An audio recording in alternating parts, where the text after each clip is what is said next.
Ik ben aardig ivrig, hè. Maar ja, ze ga je koffie gooien, hoe dat scheelt echt. Hè? Ja, want jij bent er van de koffie, hè? Ik ben een koffieman. Ja. Je bent het hier dus net actief meer. Oh, ik moet een beetje op mezelf passen. Hè?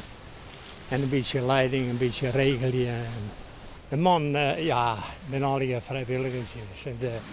De ene had timmerman wijs, de andere had winkelman wijs, maar ze kennen alle heel wel blij van. Hè.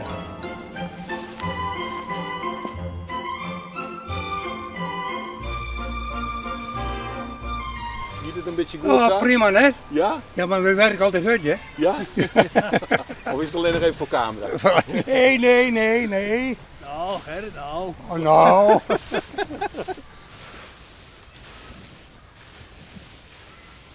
Hoe vaak doe je hem dit?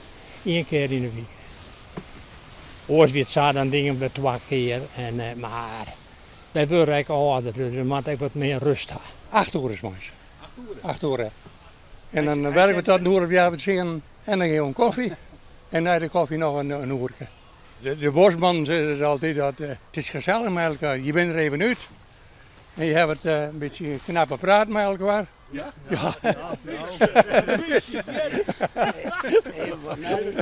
Ja, maar hij hem er dan hoor? Hè? Over het nice uit het dorp. Want Wijnald die weet alles. Die weet alles van het dorp. Nou Wijnald, hè? Maar ik kreeg wel het idee dat jij wel aardig op dichter was. Nou, ja.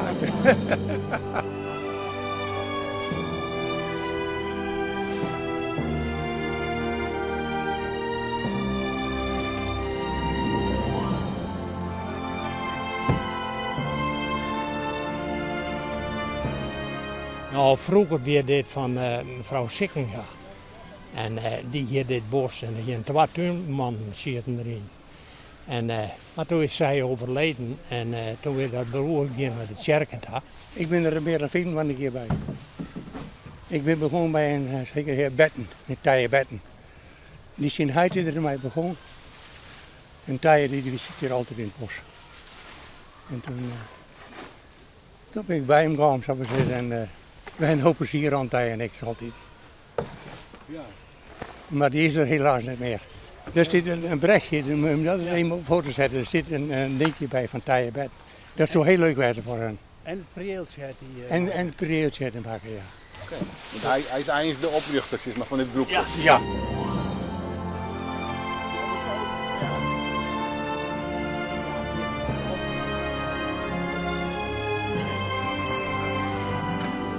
Ik denk na je weekend dat het wel weer vol lijkt, of net? Ja, het is iedere week hetzelfde. Ja. En we zien wat er nog komt.